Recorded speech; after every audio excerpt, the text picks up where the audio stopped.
YouTube. Welcome to Princess Jams, where fruit becomes magic in a jar. I'm Hester, and here we stir, simmer and seal the sweetest homemade memories. This video is just a bit to tell you more about me, my history, and how I came to be where I am today.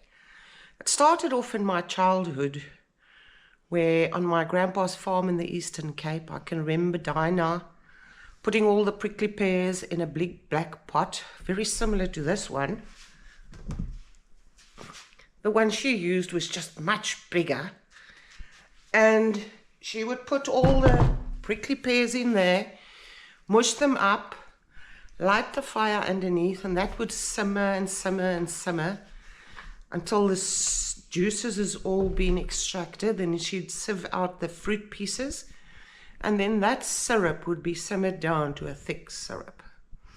Then later years, my mom, we moved to the Langkloof, which is a place known for a lot of fruit, and we had abundance of fruit, and my mom started experimenting with jams and jellies and preserves, and obviously I looked at what she did and it just fascinated me. I always wanted to help her.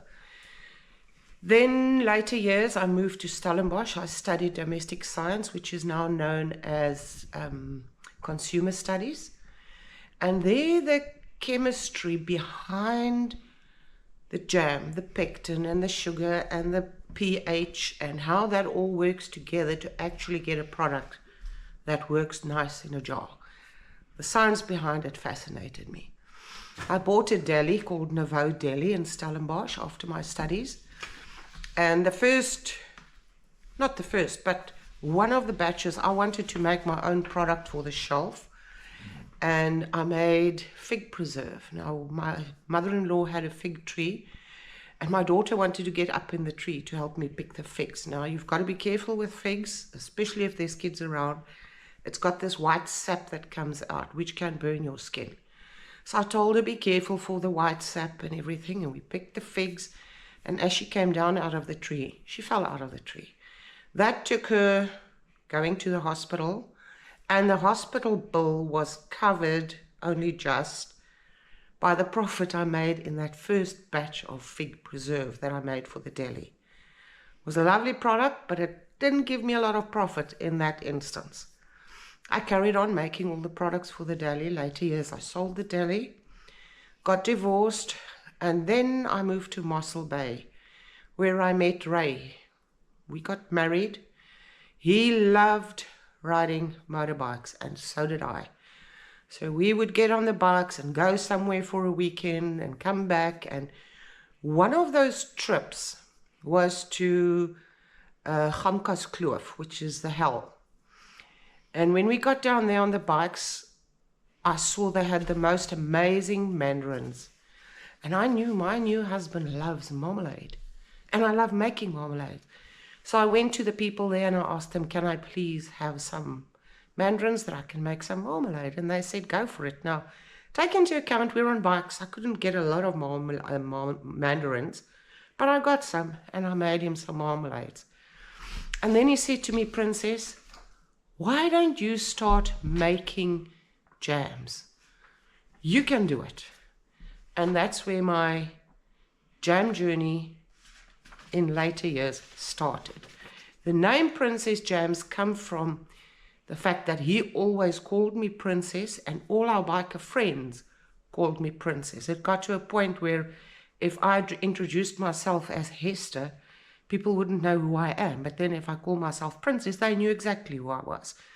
So that is where Princess Jams started. In Mossel Bay, I had a few shops buying from me, not in big bulk.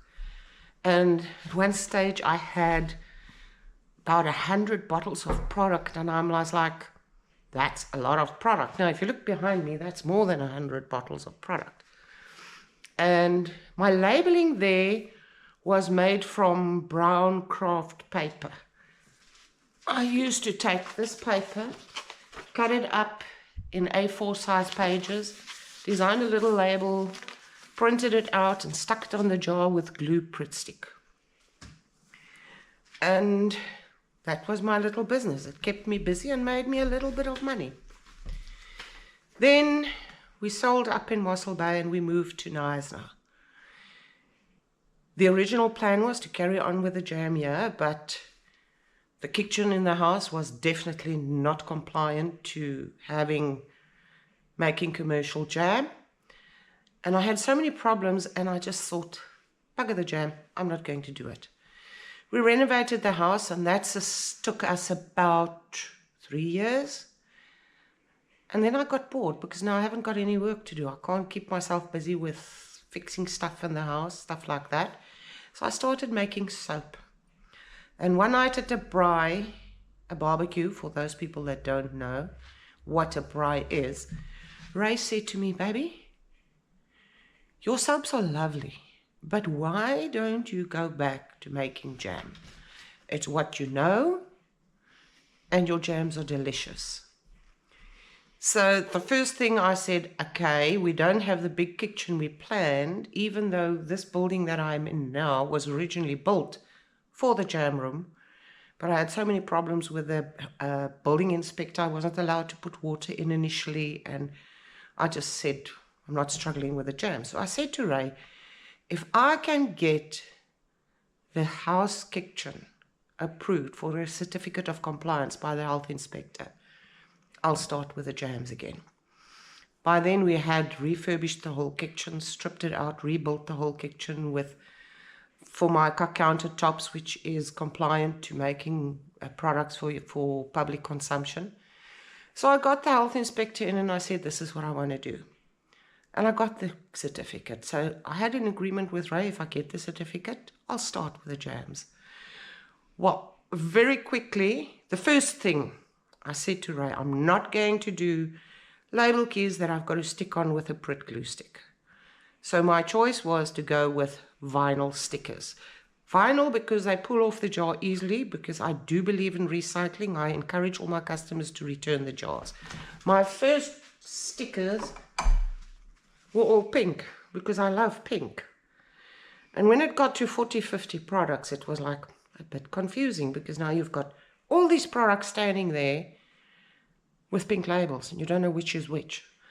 Then I changed, with the encouragement of the guy that actually designs and prints my labels for me, to do color coded. And that's where I started going green fig preserve, one of my favorite things. It's got a green label. Blueberry jam has got a blue label. So I went color coding with my labels.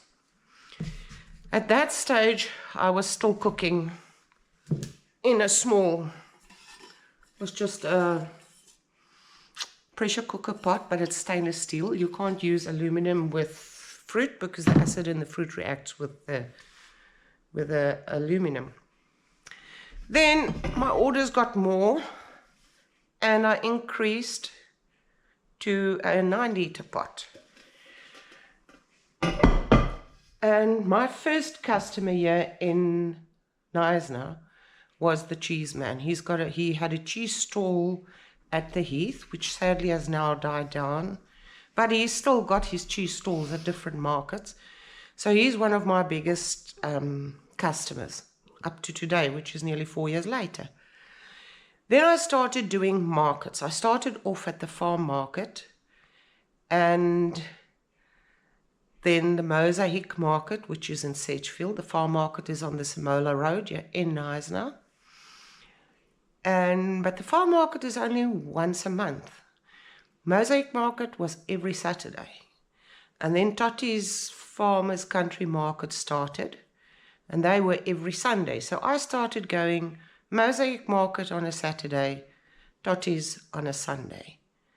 And that left me with no days for myself, because I would be cooking 5 days a week. So I had to make a choice. I had to let one of the markets go to just get a free day. And sadly, I had to let Mosaic market go. Plainly, they were further away from me, and I did better sales at the Totti's market. While still at the Totti's market, the Wild Oats Farmers Market organizers contacted me and asked me if I would be interested in joining their market. At this stage, it was a no-brainer. You go to a well-known market if you've got the chance. They're every Saturday, and come rain, sun, snow, storms, it's there every Saturday. My sales started going up. I started getting wholesale orders. I've got a few companies that I do wholesale orders for now. And I upgraded my pots again to 23-litre stainless steel pots. These are steel pots and they're beautiful. And the business kept on growing, so I upgraded again to 30-litre stainless steel pots. In this whole process, my kitchen didn't suffice anymore.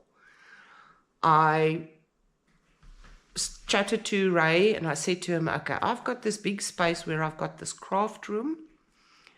I don't get time for my crafts anymore because I spend all my time with the jams.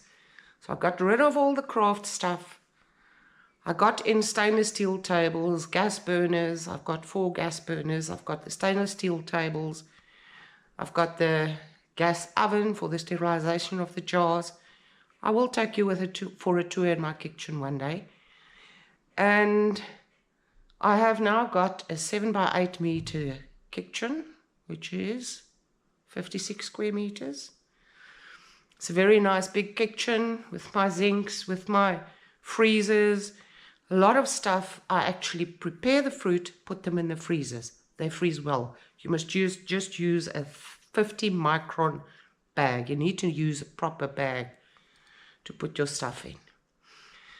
So join my journey on this channel where we will be making jam.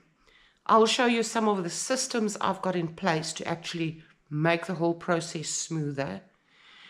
I will take you with me to my Wild Oats market, maybe more than once because I just love the market, and give you tips on how to do a good market.